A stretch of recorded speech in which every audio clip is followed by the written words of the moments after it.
Okay, welcome to episode 3 of the SSJ podcast. Um, we're in this for the third week in a row. Had to postpone the podcast for content related purposes, but that'll come further down the line. I'll explain the reason why later. But for this week, I do want to introduce my co host who's going to be joining me today, Luis. Greetings, everyone. Mhm. So, I guess starting off, I want to kind of give what I've been doing for this week. Um, and honestly, haven't been doing that much this week. If anything, I have just been dabbling here and there, several games. Um, I tried out Evil West on the that just came out on Game Pass, and that game is honestly just like if Doom crossed over with Red Dead, like the whole concept and setting of Red Dead, and that was pretty fun. Um, as well as just playing a decent amount of Rivals. I've just been in the mood to play platformer fighters. Um, aside from Smash, but Rivals definitely fills in the void for platformer fighters. We're just waiting on Rivals 2, and then that's where the real fun will begin. I'm actually not a big fan of Brawlhalla. I know everyone likes that game. It's free, it's Smash like, but I really don't like the mechanics and the gameplay of Brawlhalla. It's just kind of weird. Like I just prefer vanilla, just get a character, know their move set, it's nothing having to do with like weapons or sets or characters or skins. All that's complicated to me. So I just prefer simple platformer fighters.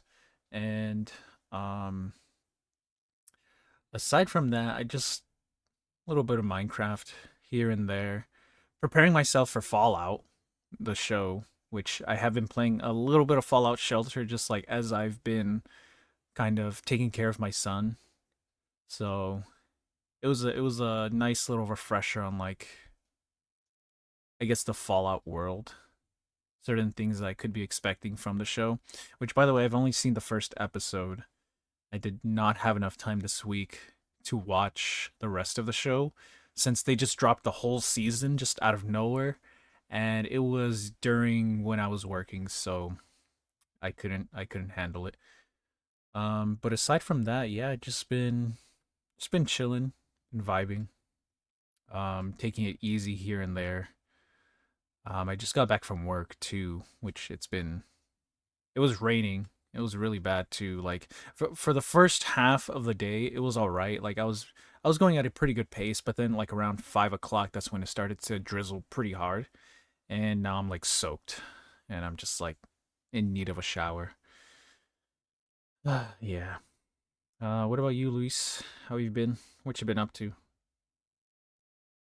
Not much here. Just every morning I would do the usual. Go to the gym, work out, weight training, treadmill, the usual. Hmm. How's that going for you? Is it getting easier by the day? Yeah, day by day, it's getting better. I got used to waking up pretty early too, cause like the gym opens around 9 in the morning, Hmm. Oh, and then okay. around 8:30 is when I take my little sister to school. So from there, when I take her to school, I start heading to the gym. Hmm. That's good. That's actually a pretty good schedule. It's really tight. You just go from one thing to the next. Yeah, and then I just spend like at least 2 hours working out.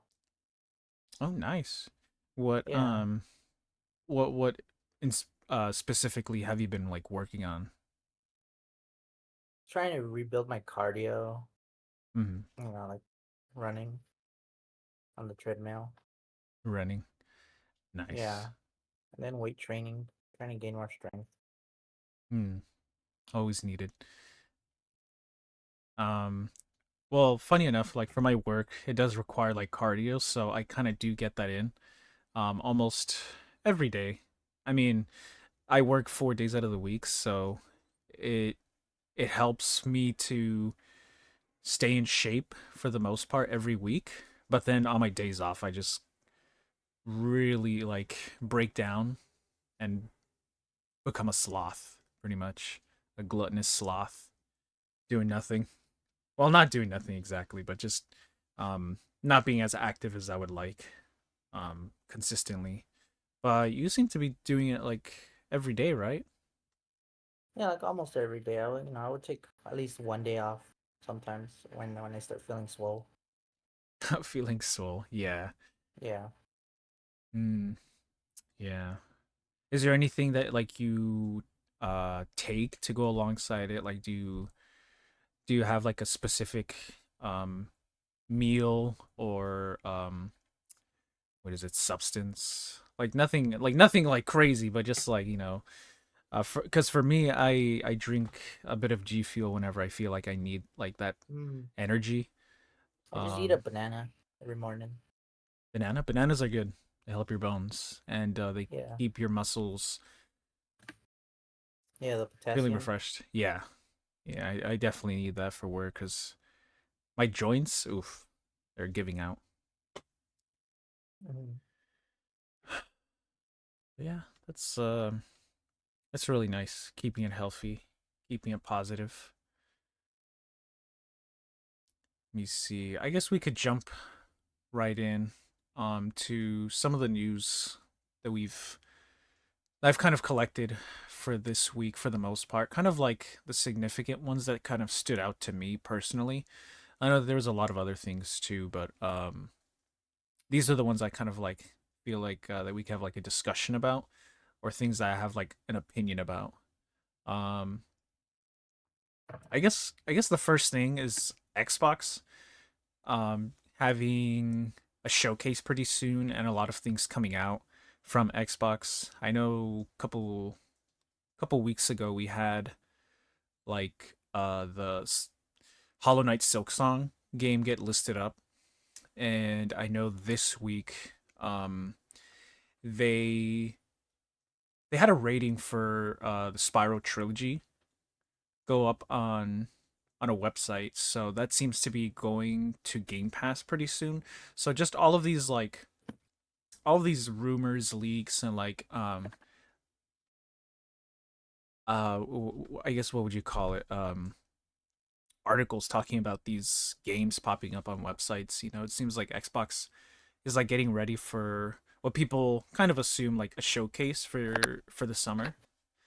Yeah. um so in June, that's when people think that it's going to happen, which I'm looking forward to. I'm always looking forward to an Xbox showcase for not only like the first party games that they could be announcing. Like there's one that's heavily rumored to be announced, which is a new Gears of War, and we haven't had a Mm. Gears of War in like almost several years already.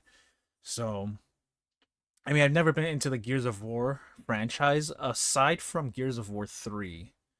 I did play that one. I did play multiplayer and I did play a little bit of the story on that one, but aside from that, haven't been really like into Gears of War, but if this one seems like kind of like a reboot, a lot of people are kind of like assuming that, then I feel like I might get into the series, especially since I have an Xbox now and it's, all available on Game Pass day one. Hmm. What about you? Have you played a Gears of War game? I've only played the first one, honestly. Pretty Yeah. good. Yeah, I was never a fan of like the third person over the shoulder shooter. But after playing the third one and playing it online and the different mechanics, how it's so different from like any other shooter out there, it was actually really fun. I was just getting destroyed, so I just kind of stopped playing. I do like their modes, like the survival mode against NPCs. So that's what has me intrigued the most about the franchise. Just like fighting against the enemies, not only in story mode but as well as like the survival modes. It's really satisfying to like shoot enemies, killing them, and then um, I guess how difficult it could be as well. Mm. But yeah, hopefully that gets announced. And for me, I personally would want it to be a reboot. So, like I said, like I could actually get into the series because I know they have 5 games right now out, and it's a continuous story, and I don't know much about the story at all. So that's something that I don't know if I'm gonna get into eventually. Um, but yeah, here's hoping for a Gears of War reboot. And obviously, in the Xbox showcase, people are going to want to assume like different kinds of games that are going to be coming out for this year. For example, Indiana Jones and the Great Circle. You've heard of that, right? Like that game. Hmm. That honestly, the subtitle for that is kind of funny, just like the Great Circle. um, Yeah. it just sounds silly to me, like compared to like all the other Indiana Jones titles, like the movies. But that one seems to be an interesting one. I know a lot of people are going to be hopping on that day one. I mean, it's going to be coming out on Game Pass for sure.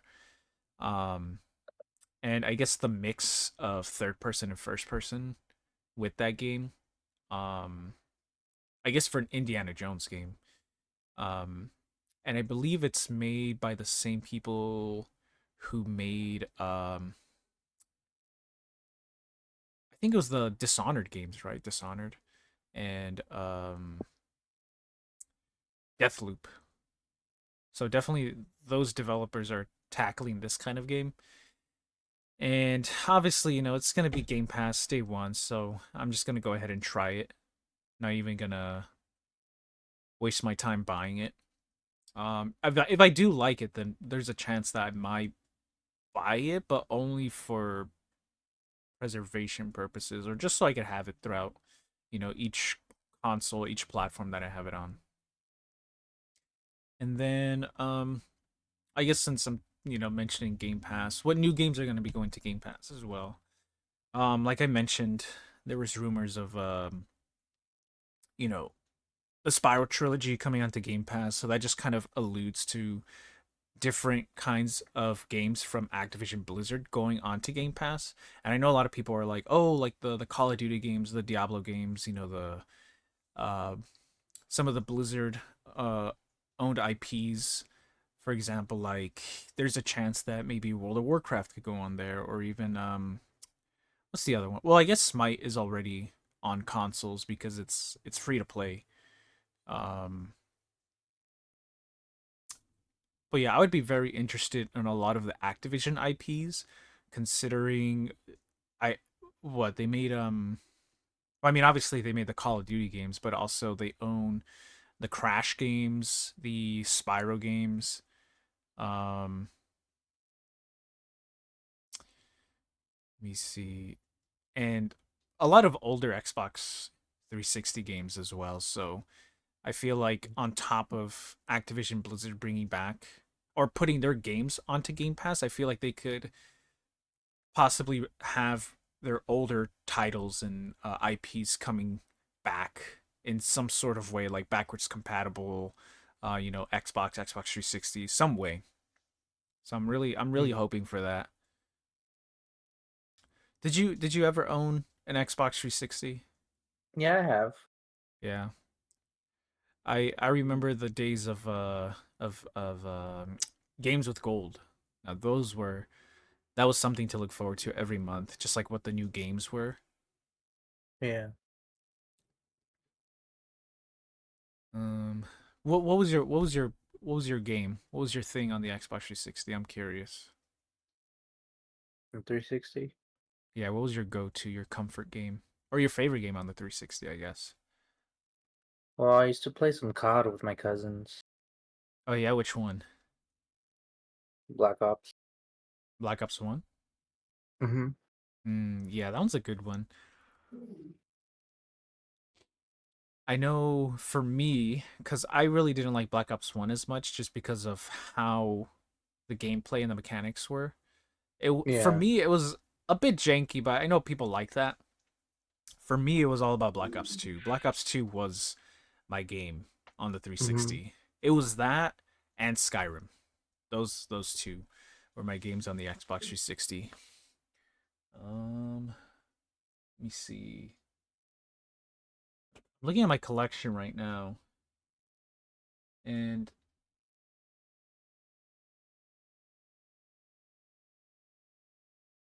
Yeah, no, just those two were the games that I just kind of played nonstop. Oh well, I mean, obviously there's the digital games that we got for free on top of the games that were only in the arcade. Um, so for example, like Charlie Murder, that one Hmm. was really good. Have you played that one? No, I don't think so. No, it's a really nice beat 'em up. It's honestly on par because a lot of people haven't tried it or seen it or played it because it was a free game on the 360 and it was only on the 360 aside from Steam. Which by the way, it's still on Steam now, so get that. It's a really good game. But it came out, it was free, so a lot of people started playing it, and it's honestly a really great beat 'em up. I would say it's probably even better than Scott Pilgrim, or on par with games like Streets of Rage, River City Girls. It's really fun. Up to 4 people, 6 different characters. I vouch for that game very much. Um, and I want them to bring it back or at least port it onto like the Switch or something. I had actually not messaged. I had posted on Twitter and I tagged the developer publisher of the title, which was I'm trying to remember the name. Well, anyway, it was the publisher for Charlie Murder, and they still make games now. They just released their new game called Sanctuary and something. It's a sequel to another Sanctuary game that they made, but it was not it was not received well, pretty much, pretty slow. But I messaged them, poured it onto the Switch, and they liked it. Oh, the publisher name is SKA Studios, by the way. They liked it. I Yeah, was like, put the game on the Switch, and it has not shown up at all. Even what our 7th year into the Switch. Yeah, 7 years, by the way. Um, Let me see. On top of the Xbox showcase, there was also news from Atlas as well. Persona. Spec for Persona, yeah, specifically a Mhm. leaker who has a good track record coming out and talking about um Persona 6, specifically the color of the Persona game that's going to be, you know, hopefully revealed soon, and as well as how long it's been in development for. So it's been quite a while. So I would say possibly in the next 2 years we could see like a reveal announcement of the game, because it's been in development since what the person had said, since Persona 5 Tactics and Persona 3 Reload. So it's been quite a while. It's been quite a while, just those two games kind of like coming out. And with Persona 6, I feel like it's only a matter of time. Like I said, probably in the next 2 years that we could see an announcement of this game. Um, and the color green. Now that one kind of caught me by surprise, just because of like the colors that we've known Persona to have since then. And I actually spoke with a couple of friends who like Persona, and I asked them, I was like, "What color would you want Persona to like the next Persona to be?"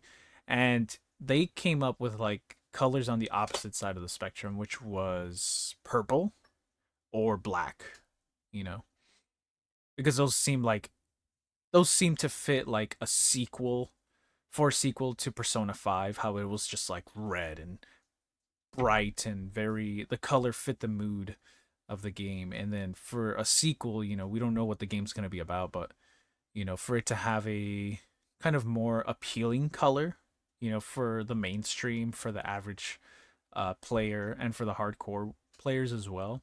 But green, what what do you think about that? Do you do you think that's a weird choice, or you think it fits? It's a color that Atlas needs to make this game sell. Mm, maybe. I think I think this alludes something. I think it alludes that it could possibly be an Xbox game. Yeah. No.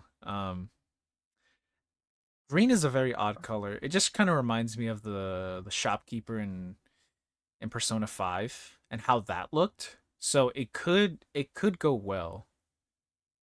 But personally, I was going for more of a purple or an orange just because those colors kind of seem to stand out and those were the colors that we kind of needed before, I guess, green, because green kind of seems like something that they would have done already. Um, at this point, though, I feel like they could just do any color and the game will still sell or be appealing or people still like it. I wonder if green was just one of the colors that they could be using to represent the game. I wonder if there's like a secondary color, because they haven't done that. Yeah. But yeah.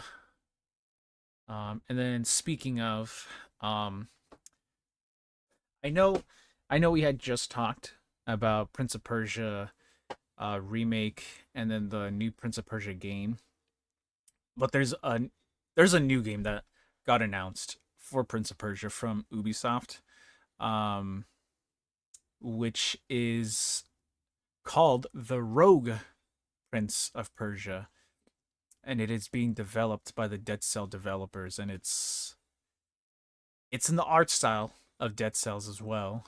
So that kind of shows what they've been kind of working on for the past, I would say, couple years. Since Dead Cells after the Castlevania update seems to be content complete at this point.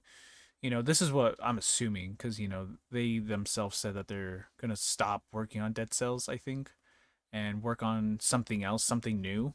Although they come out with a new roguelike with the Prince of Persia IP. So this just seems like it's been in development for quite some time, possibly around the same time that the Prince of Persia Sands of Time. No, no, not Sands of Time. The new one that's already out, the side scroll 2D one, not the main one. So it just kind of seemed like they went hand in hand where they were gonna release that 2D uh Prince of Persia game and then this one afterwards. And I guess it's kind of like gonna build and lead up to the new game, the remake, the Sands of Time remake. What do you think? Are you even aware or have you experienced any of the Prince of Persia games at all? No, unfortunately, no, I N- haven't. no. Well, neither have I. I've heard people talk about this game. It's supposed to be an old game, like a retro game, like on the PS2, PS3, you know. But never have I played it. Never have I heard of it until like the remake got announced. So, with all this Prince of Persia uh, fanfare and hype and all these games that are coming out, it's something that I might try. I know the game that had just come out. Um, Let me see, The Lost Crown. Um, I might be getting that because that one I did hear was a pretty good game. It was a pretty good roguelike side scroller. The mechanics were really fun. The gameplay was really fun. And I'd say it's a decently long game. Not too long, like, more than like 40 hours or anything, but a decent amount just to like play the game, possibly 100% it in like 30, 40 hours max. Um Mhm. and funny enough, it's on sale right now. Not on Steam, sadly, but it is on sale on the Xbox right now. It's half off, as most Ubisoft games that come out, they eventually get discounted. So, um, I'm gonna hop on that, see what this Prince of Persia's IP is like, especially that one, the Lost Crown. Mhm. Um, so we talked about Xbox, we talked about Atlas. Ubisoft. Um, I guess I want to go on to Nintendo now. Um, oh, actually, before we go into Nintendo, since we're on the topic of Ubisoft, this this actually brings up the topic of the all digital future, how physical games are going to cease to exist, how consoles now are just going to be digital um, Mm-hmm. devices, and that's we were talking about Ubisoft, and recently they came out saying that the Crew, the game, the racing game, was no longer going to have services, and alongside that, they are they are retrieve. Well, I don't know how to say it, but like they are basically um, taking away the game license from people who have bought the Crew. So I know the past podcast we mentioned how the all digital future, how these companies have all the control, how it's basically just purchased. No, how it's licenses that we purchase, but we do not entirely own. It's pretty much like a rental. You know, we're just allowed Yeah. to play the game, but just like not indefinite according to the company. So the fact that Ubisoft is now kind of like proceeding with this, like granted it's an old game, but that kind of speaks about the preservation of video games because we're going to talk about this about the 3DS and the Wii U eShop closing down as well as the Xbox 360 store shutting down later on this year. But it just kind of seems like any sort of game that you purchase now is probably not even going to still be available to play or to purchase, let alone in possibly like the next decade. All these games that we're getting now, they're just not going to exist. There's that chance, Mm-hmm. and for me, I'm a digital person, especially since I play on PC. All I get all my games digitally on PC. Obviously, I don't have a disk drive on my PC. I don't have floppy disks to install a game, but um, that's kind of the core of being a PC gamer. Just getting your games digitally, having the storage to download all these games, keeping them, swapping them out. But then that kind of puts like a timer, on like how long do we have these games for? I have so many games on my PC, like will I still have all of them, 10, 20 years from now? And the same goes for consoles as well. Like I don't buy games physically on consoles. Instead, I buy them mostly digitally. I don't even remember the last time that I bought a game. Oh, well, I do. It was actually the past two Nintendo games that came out, which was uh, Mario Wonder and Tears of the Kingdom. So those were the two games that I got physically, and nothing since. No physical Xbox game, um, no physical, anything at this point. So it just kind of seems like that's where we're heading, where it's just mainly going to be all digital, and like we're going to be forced to go all digital, especially like physical games are starting to die out. Um, Mm-hmm. like even stores, for example, like Best Buy, that are kind of reducing their Oh yeah, they've been selection. like taking them off the stock. They've Yeah, been empty. Yeah. yeah. So it's kind of scary to kind of like consider that there's not going to be any And more then physical games. is this going to like affect GameStop in any way? Oh yeah, of course. I mean, obviously, GameStop does not know what they can do to kind of stay relevant or to kind of gain a profit. They don't know how to make a good game store where you could just walk in, get whatever you need, for the next upcoming games. Now that you walk into a GameStop, it's like some games, some accessories. And The then main majority is just merchandise. Yeah, the majority is just merchandise. The only time that you would ever go into a freaking GameStop is for a console, I would say.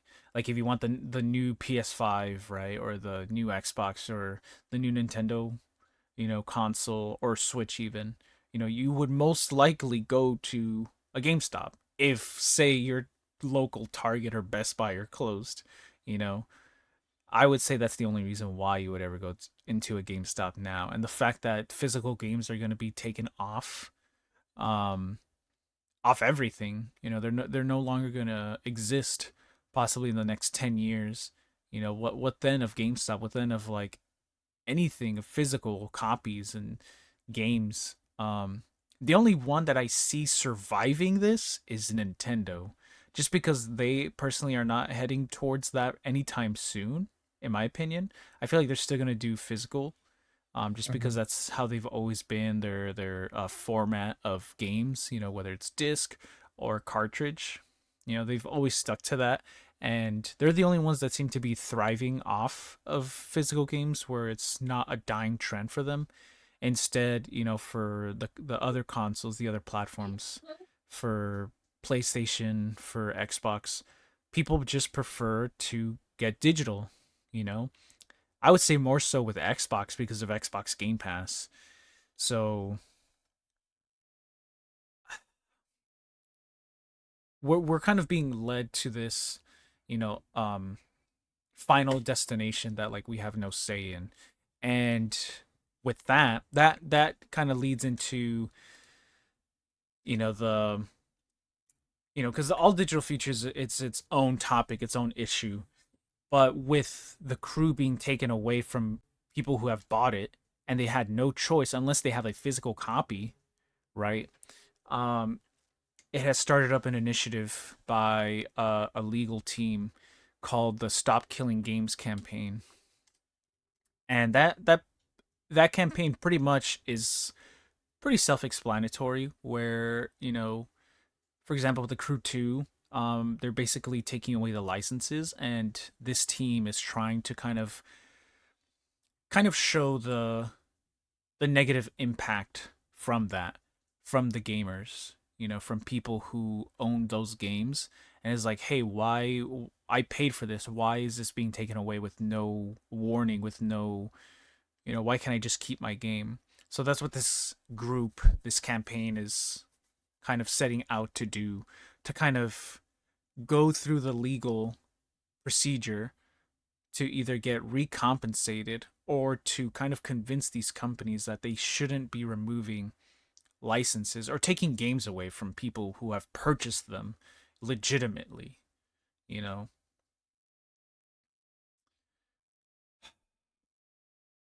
I fear that one day that there's gonna be a whole plague, a whole surge of games that are just gonna be killed left and right, just because I don't know why these companies make these decisions where they. I mean, I get that the Crew is uh mainly online focused kind of game, right? And they're taking down the servers so that way there's not going to be any multiplayer. So like it kind of leaves the game to be like, okay, well then, what's the point? But like to take away the license, I don't think that's necessary. Just let people have the game with the servers still being down, because there's still games that exist like that, where the servers are down but people could still play them on their own. Or for example, like, well, actually, that's not relevant. I was gonna say like older games that the servers are still up for, but that's because they're popular, or they're played a lot more, or the servers, you know, they're supported.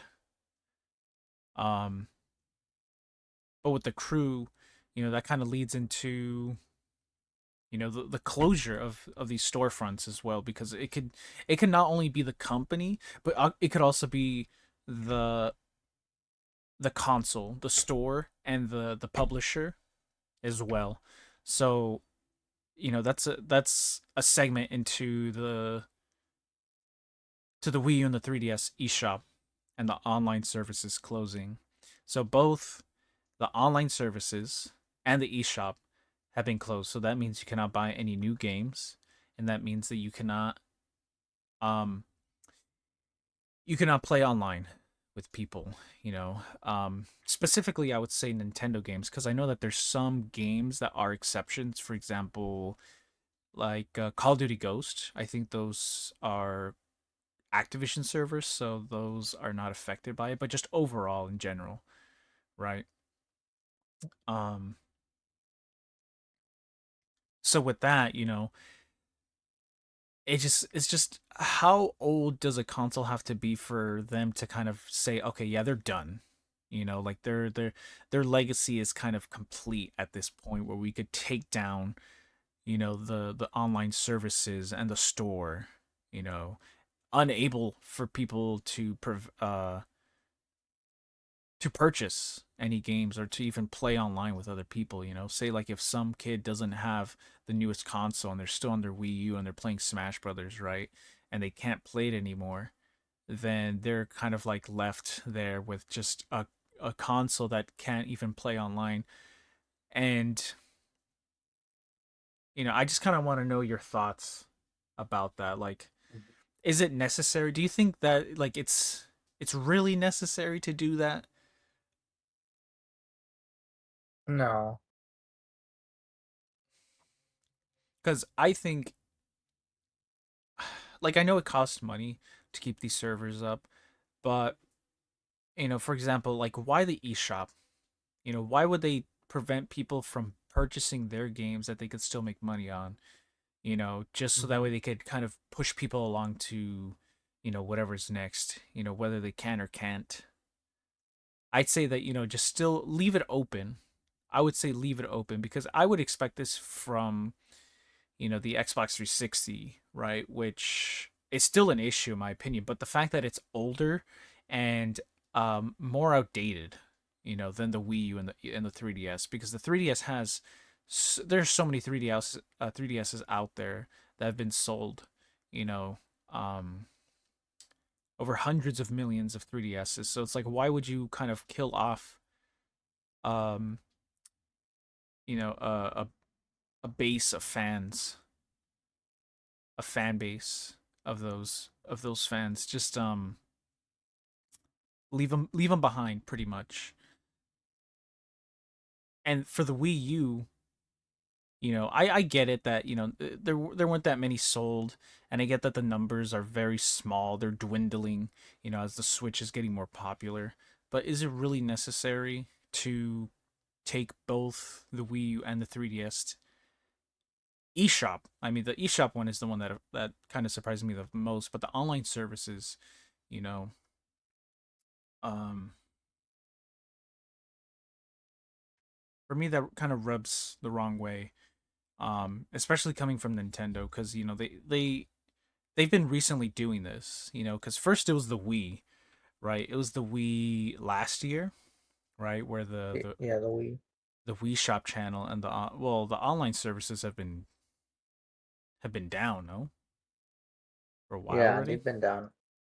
So I don't understand why they would take down the Wii Shop. Like, I don't know if that's just like a server cost issue, but they just completely left that console dead. Aside from like the homebrew and the community kind of like still keeping it alive. And then come this year, they do that with the Wii U and the 3DS. So it's like they're kind of killing off their old consoles to kind of make way for like this new age, this new era, or kind of like pushing people along to kind of get into their, the Switch and their new ecosystem and to buy the new games and to play the new games. Um it just seems very I wouldn't expect this from Nintendo, but obviously they're a company who wants to make the most money. But they've never really been like this um before, like creating being like a monopoly where they get to control like their fans and like what they can access and what they can't access anymore.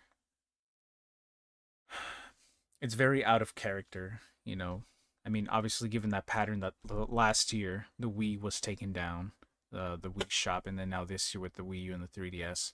And even with the 3DS, like you could still re-download games, but I mean, one example would be like the Smash DLC. Um, like people can't re-download their Smash DLC anymore because that's on a server where it has to be verified, and that's taken down. So it's like people who I guess like they somehow delete their Smash DLC and they want to try to download it back. They can't, you know. Once again, the all digital future, you know. Just gone. Yeah. Um, but there is a group out there right now who are kind of trying to preserve that, trying to let Nintendo know that hey, no, we don't need to kill the Wii or the 3DS. Um, and that group would be Pretendo, the new fan made online servers that keep the Wii U and the 3DS services still up and running. Um, they call it SSSL. So three S's. It's Mm. kind of hard to stop. SSL. Wait, no, SSSL. There we go. SSL. Okay, yeah. So and it's very easy. I think it's just the IP and the DNS change, just so that way they could access a specific server which has the online services for both Mhm. the Wii U and the 3DS. Um, so there's no homebrew required, which is kind of good, and that also makes the shop up and running, and even Miiverse, which was surprising to me because I knew that Miiverse had been down right? Since even before this shutdown for the online services? Or am I mistaken? Uh, no, I think so because Miiverse has been dead for quite a while. I think, right? I don't Yeah. see the. I remember when they shut it down and people weren't able to post, and there was this whole thing about the Miiverse stage in Smash Brothers, how people weren't able to kind of fully take advantage of that stage, and how Miiverse is integrated with that. So it was kind of like a feature being taken out of that game. Mm-hmm. And then alongside other games too, like Mario Maker and other games that used the Miiverse posts. But aside Splatoon. from that, oh, Splatoon. Yeah, you're right. To post the art and everything. Mm-hmm.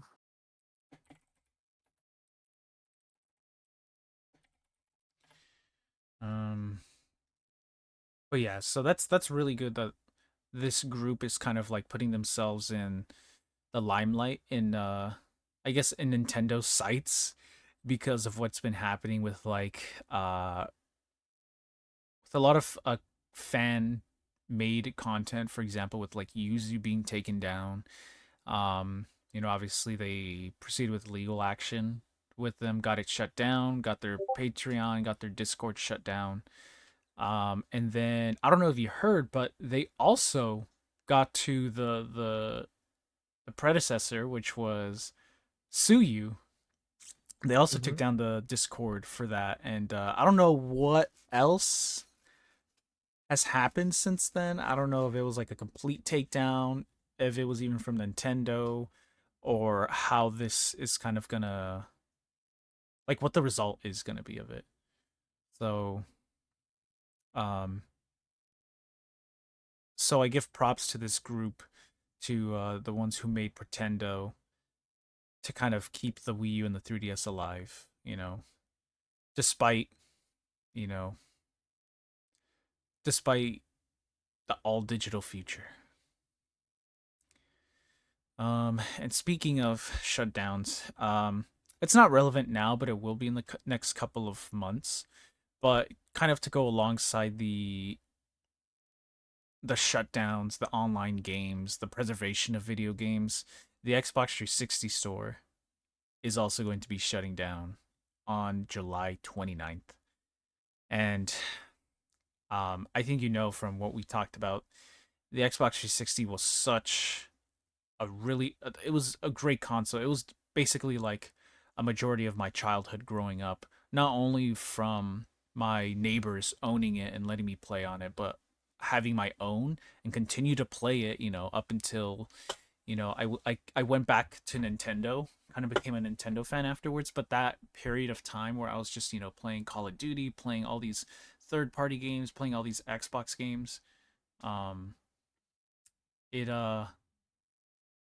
it's kind of sad to know that with these shutdowns, it kind of like prevents people from purchasing or playing any of the games that are going to be that are solely or exclusively on the store. So for example, people who want to play, Charlie Murder, if it was only on the Xbox arcade, no one would be able to play it afterwards, unless people had that game already in their library, or if you're still able to re-download those games, or we could have an Ubisoft situation where you just can't have the games no more, so that to me is kind of saddening. um and I'm not even sure if they're going to follow up with like the online services afterwards.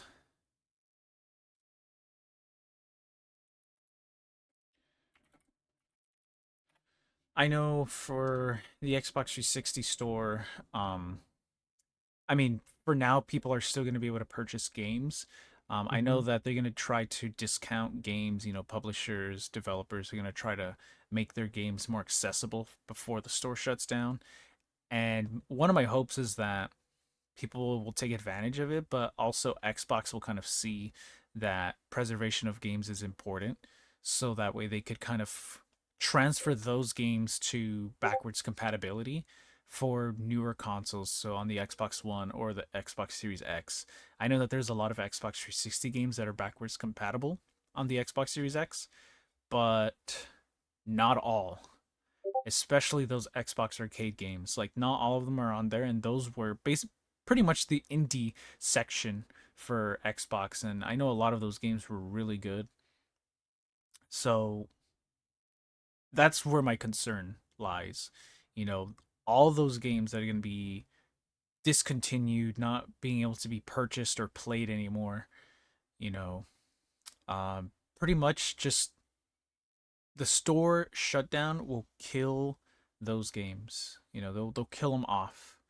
You know, and then it'll either have to be um, emulation that kind of comes in and saves those games, pretty much preserving them. Or if you already own those games, just kind of like hold on to your console and hope that it's backwards compatible in the future. They Mm-hmm. update it, they patch it, whatever they need to for that. Hmm. Yeah. Pretty sad for me. The Xbox 360 was kind of like a very close console to me, and to kind of see this, it's kind of like seeing, you know, uh, an old friend, hearing about an old friend, Nostalgia. nostalgia, that old friend just coming back and just like hitting you, and it's like, okay, like we out, like I'm dying, you know. So luckily for me, I still have my Xbox 360. I think I just need to replace a ribbon cable for me to fix it, which is I think the ribbon cable for the power. And yeah, I'll have most of my collection. I have some of my collection on my Xbox Series X, but just like how I mentioned, not all of them are on there. So, and that also kind of was something that I forgot to mention about Xbox and their showcase. They seem to have they had a team that was specifically dedicated to making games backwards compatible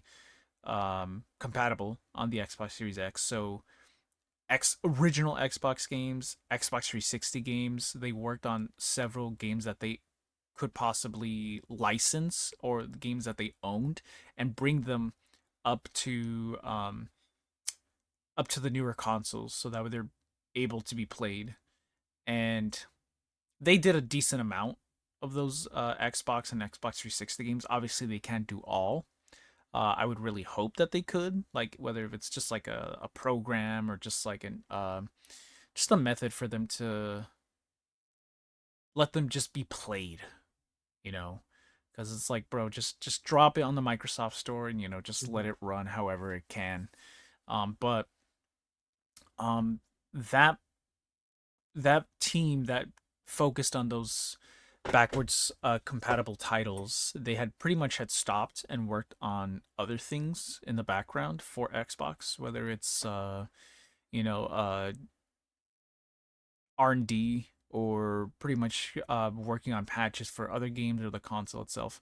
But rumors have it that they are gonna be assembling again so they could tackle newer titles, and that kind of brings up Activision Blizzard that were obviously recently acquired by Xbox, and they now own the IPs. So, this kind of this brings faith, to those older titles by Microsoft or Blizzard, or I guess King as well, right? So they could bring them up to the newer consoles, for now and hopefully for the foreseeable future.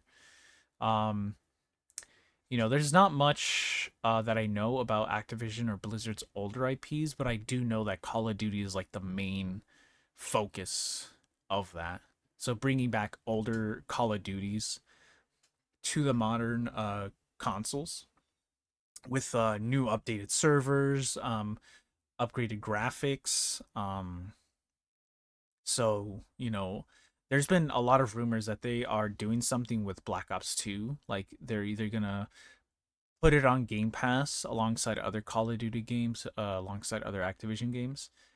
And they've kind of already done like half of that, which is pretty much um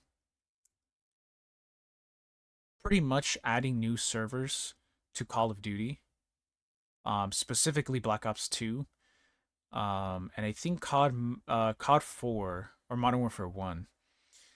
So, just all these hints kind of allude to like that backwards compatible team going back, getting all these Activision Blizzard games and putting them onto Game Pass, putting them as backwards compat. Um, and I think that's a good thing. I think that's a very good thing. Obviously, people do want to play all these older Call of Duty games. They want to play Black Ops 2, Modern Warfare 1, Modern Warfare 2, Modern Warfare 3. Personally, I would like to see Call of Duty Ghost get that treatment where it's new servers, new graphics, people are playing it again. Uh, Call of Duty Ghost was actually like a secret game that I liked. I know a lot of people didn't receive it well, but it was a pretty good game. Multiplayer, campaign. I know the aliens mode was very controversial, but a friend of mine actually had um all the DLCs, so he kind of like brought me along each map, and I actually did like it. It was a very nice mode once you got the other maps as well.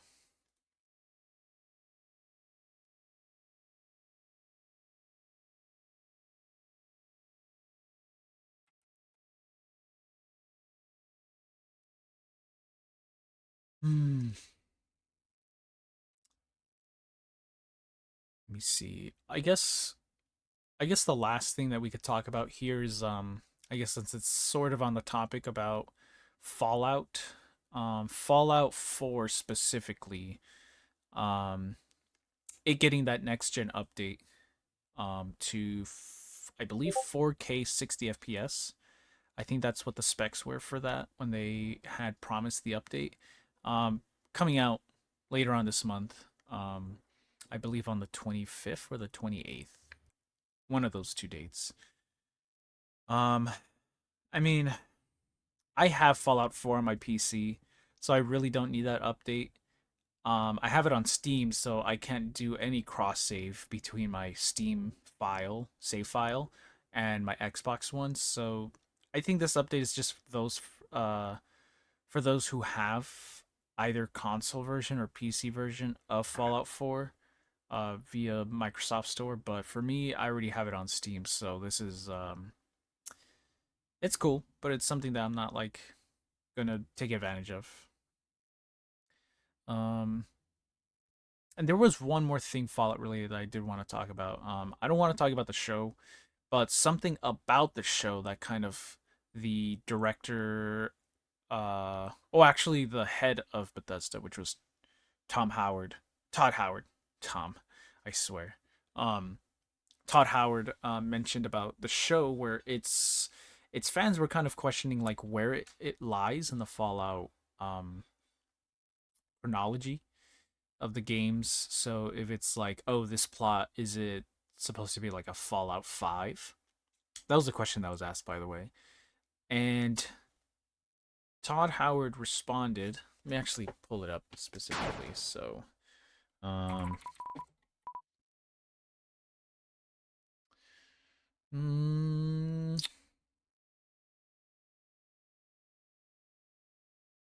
well, I can't find it, but pretty much Todd was asked like if the show was pretty much Fallout 5, for the I guess in sake of the games, in how it lies in the timeline and the lore. And he said no, it's not Fallout 5. Fallout 5 is a different thing. The show's a different thing. But he said that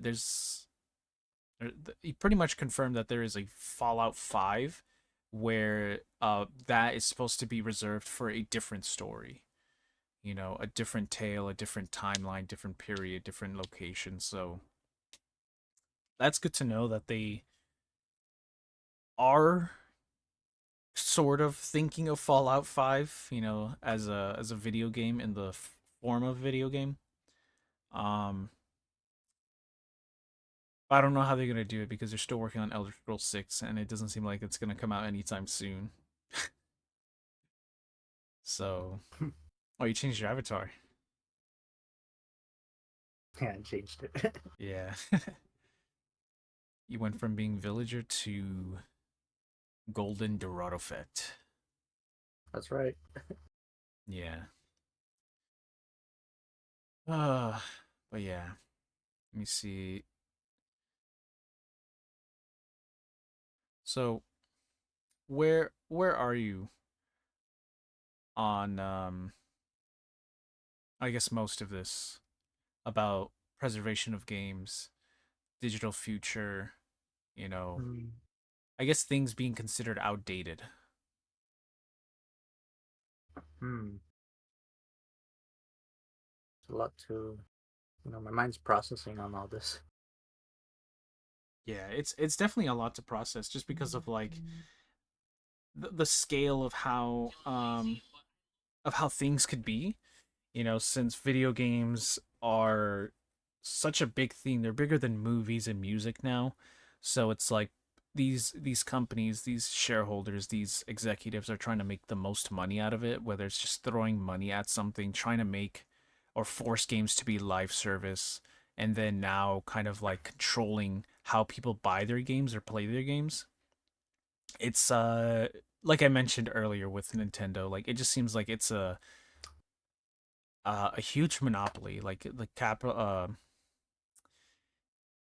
I guess the capitalistic mindset is kind of like dis disfiguring the gaming industry.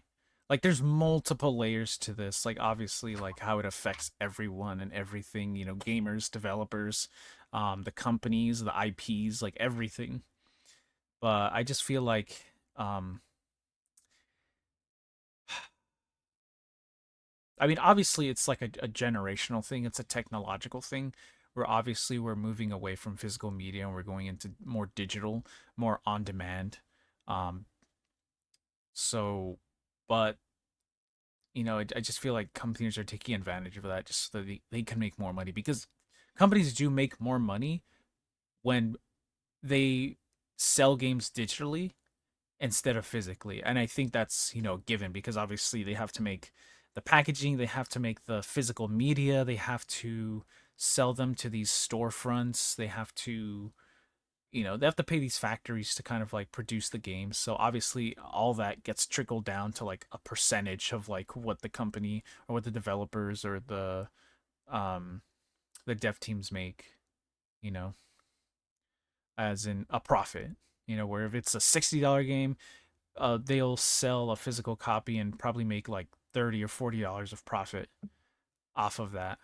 Whereas a digital game, it's just directly, they sell for 60, they get 60.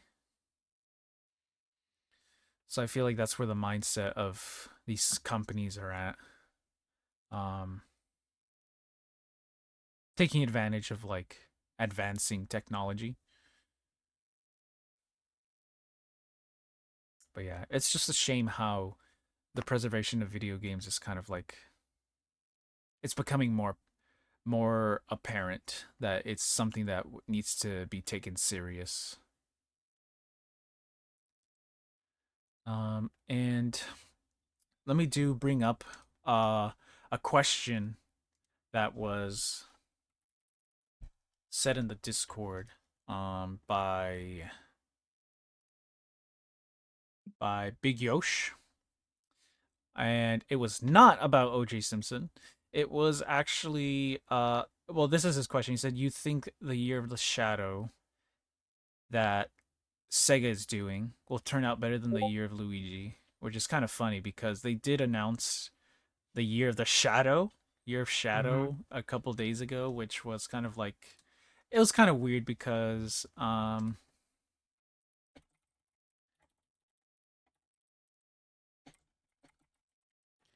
it was just kind of like out of the blue. Yeah. And I mean, obviously they want to try to promote a lot of things Sonic related. Well, I guess Shadow related because of their upcoming movie, which they just showed a new trailer of Sonic 3 at Uh, CinemaCon. hmm And obviously that has a big focus on Shadow. And then they have the new Sonic Generations with the Shadow uh, expansion alongside of it. So for them to kind of like double down on that, the Year of the Shadow, like what else could they have in store for Shadow? Like, are they gonna bring back Shadow the Hedgehog from the GameCube? And um, Remaster it or something. remaster, yeah, put it on the Switch, put it on the Xbox and the PlayStation. That'd be quite funny, not gonna lie. Um, but I mean, and Despite it being Year of Shadow, it's also Knuckles' year too. Because oh really? his first appearance was that back in 1994 when the third Sonic game came out. Oh yeah, so it's And been then not about to mention, he's having his own series on Paramount Plus oh for right, the yeah. yeah, following the second movie. Yeah, I can't wait. Idris Elba is one of my favorite actors, so to know that he's playing Knuckles, which is kind of wild to me. Um, I'll check it out. I mean, I still have to watch the Sonic movies, but I think when the show comes out, I think I'll commit. Yeah, it's only gonna be like 6 episodes. Yeah, it'll be like a small little spin-off. Yeah. Hopefully, I mean, it's gonna lead into Shadow. Hopefully Sonic 3. So I feel like there might be some cool little cameos in there leading up, like little Easter eggs for the upcoming movie. hmm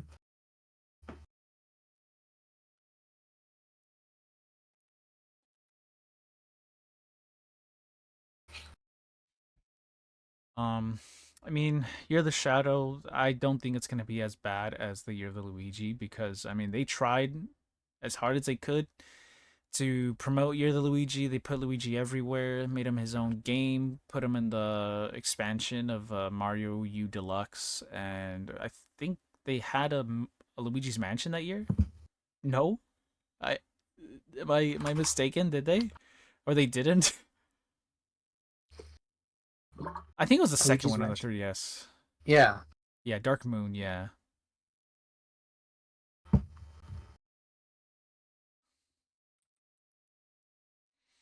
Well, I don't think it's gonna be as bad because the year of the Luigi was pretty bad for Nintendo. It was actually one of their lowest years financially. So, and Sega seems to be going up on they're put on a better position than they have been in the last couple of years, following the announcement of after the Game Awards, they showed off that trailer announcing multiple of their IPs kind of returning and multiple different projects. And some that weren't even announced as well.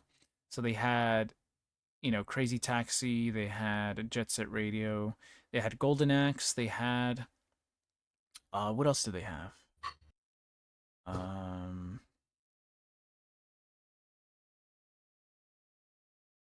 it was one obscure IP that I did not remember, but I think they're also working on a new Virtual Fighter as well. Like from all the interviews from the developers of Virtual Fighter, they seem to be actively discussing about it. Um, but yeah, I think Sega will do all right. A lot of people like a lot of the Sega and Sonic fans like Shadow, sometimes even more than Sonic, so it'll work out for them if they do it correctly. Like if they have a new menu item for Shadow at their Sonic restaurant. So it'll work out. And the last thing that I guess to kind of wrap this up, given that Nintendo had their Wii U and eShop, 3DS eShop, closed down, I just kind of wanted to know what were your, I guess, top three or top five games from each console, or just from both consoles in general. I don't know if you had a Wii U or a 3DS or both, but I did definitely have multiple titles for the Wii U and some favorites too that were kind of on there as well. Like for example, I think Nintendo Land. Wait, Nintendo Land. Um, what was the pack-in game that came with the Wii U? I I gotta don't remember if it was Nintendo or let's see. was What? it? Probably. Yeah, it was Nintendo Land. Okay, so Nintendo Land. That was, I would say that's my number three because that was really, really underrated, especially when it came to like multiplayer. Like by itself, it wasn't as good, but multiplayer, holy crap, it was definitely a time to be had with friends. I Hmm. remember playing the Mario Chase game. I remember playing the Animal Crossing game. I remember playing the Metroid game where you're kind of like flying around shooting at each other. Um, it was just a great time, It was kind of just like it didn't do anything crazy when it came to showing off the Wii U and what the Wii U could do. It was just like, oh, you could have different perspectives because of the gamepad and the screen that's right there. But pretty much,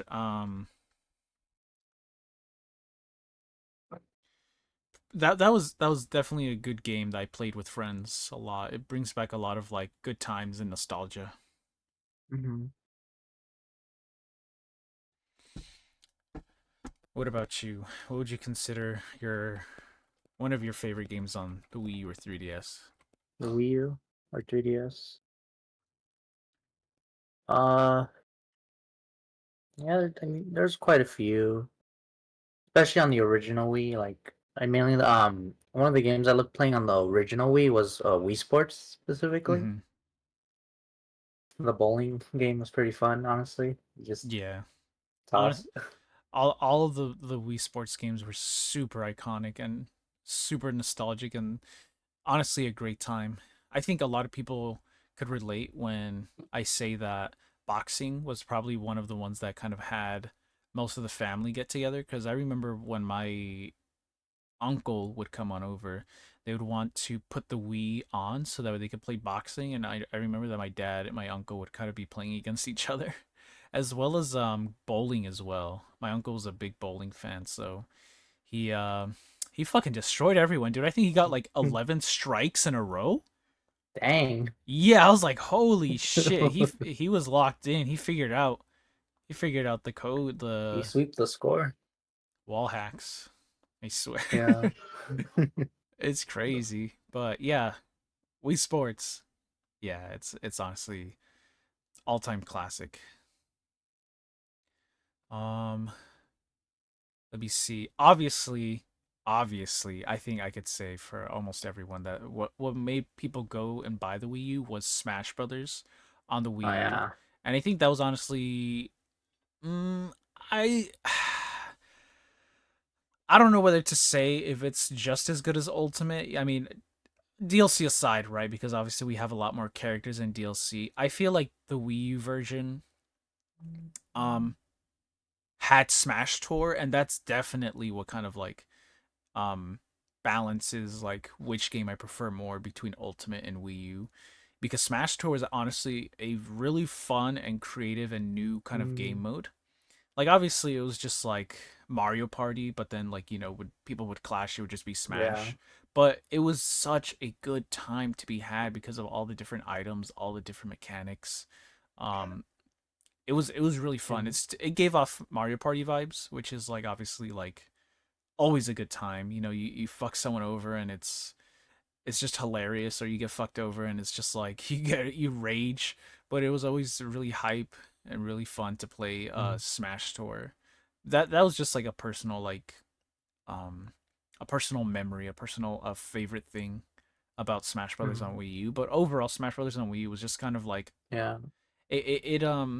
it made me return to Nintendo for me because I was on the 360 for like several years Mm, now.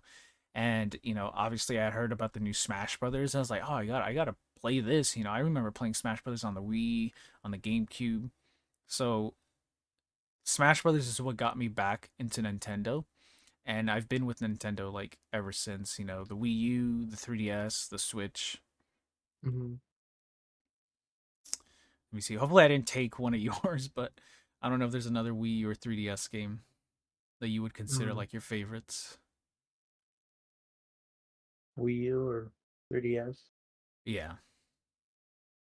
Um, well, I wanted to mention one thing about Smash Bros. For the Wii U.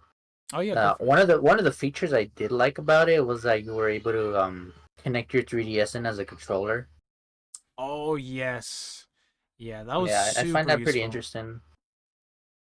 No, yeah, that was really good. And you know what? I don't know if people have ever used it, but definitely me and my friends used it. I remember that we would have at least two or three people on the 3DS using it as a controller. Because obviously, like for 8-player Smash, we didn't have 8 controllers just lying around. It was just like, okay, well, we have a couple Wii remotes, we have one or two Wii U Pro controllers, we have the gamepad, and then other people would just use the 3DS, which they didn't mind. So it was definitely a useful feature and one that kind of like made the 3DS even more popular. Mm-hmm. Yeah. That was a good thing to mention too. I forgot about that. Yeah. Um let's see. I'm looking at my games right now. Oh, I could already say one easily right now, but I don't know if there's one that you want to mention before I do this, before we wrap up. What's that? Well, on my Wii U, holy crap, I played. Well, actually, it's a okay.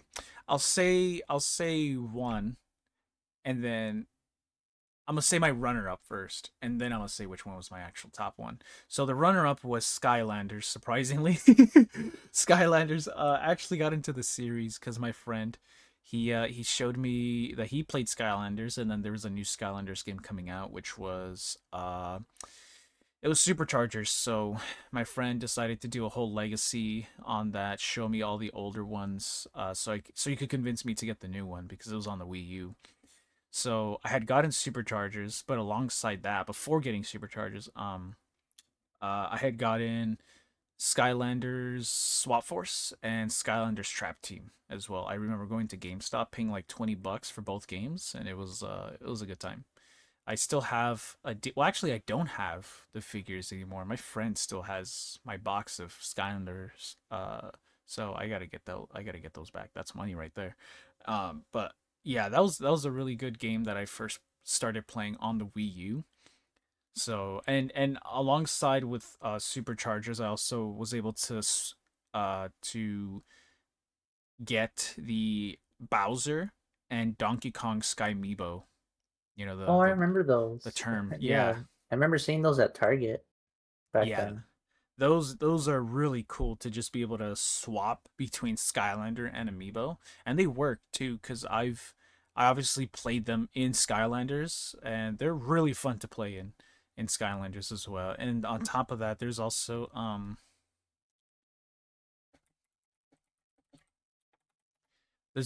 like the functionality they get to be Amiibo, which it was kind of weird that you had to like turn the bottom of the base, but I'm assuming it was because it was a different chip instead of just all being one chip.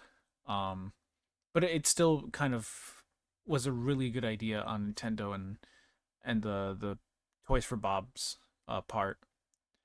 Um, so yeah, there's that. But my absolute favorite game on the Wii U that I played nonstop was, let me get it right here. It's right here. And I'm pretty sure I mentioned this in the previous podcast, but Monster Hunter 3 Ultimate on the Wii U.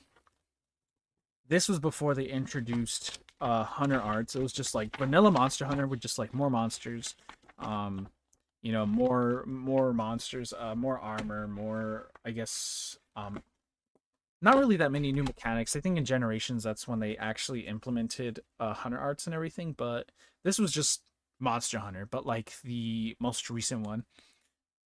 I played the absolute shit out of this game. Holy crap. I remember grinding the hell out of this game. I wish I could go and check my hours in this game because I feel like it would possibly be more than like 200, 300 hours that I just played like let alone just like hunting, playing by myself or playing online. I mainly played online cuz that's obviously where like the good shit is at. But I never had the 3DS version, but definitely the Wii U was it just brought back memories of when I played Monster Hunter 3 Try on the Wii. So this was obviously just like um an updated version of it on the Wii U. Good times. Really good times. Mm, I think there's one from the 3DS that I did like, which was Monster Hunter Generations. I'm not gonna lie, it's just the whole Monster Hunter sweep at this point. Monster Hunter is such an amazing game. But yeah, I would have to say Monster Hunter Generations on the 3DS.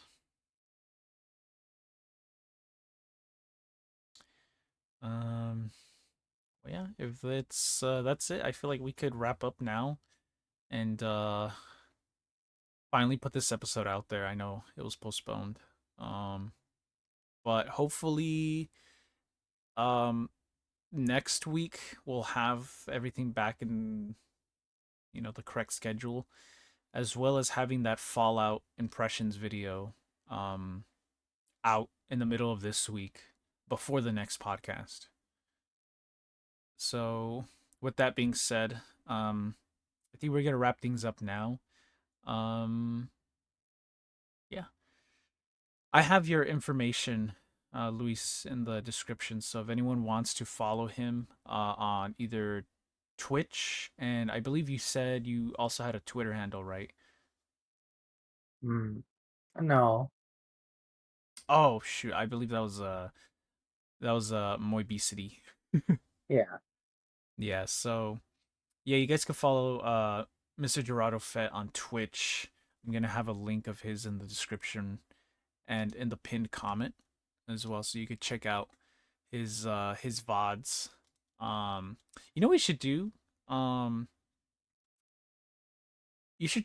I don't know if you already have, but I don't know if you post your VODs anywhere like other than YouTube, right? Because you have the clips and the highlights. Yeah, I do. Yeah, should post them on YouTube or IG or Yeah. Twitter. I mean X. Alrighty then. Well, yeah, that's gonna be all. I hope you guys enjoyed this episode.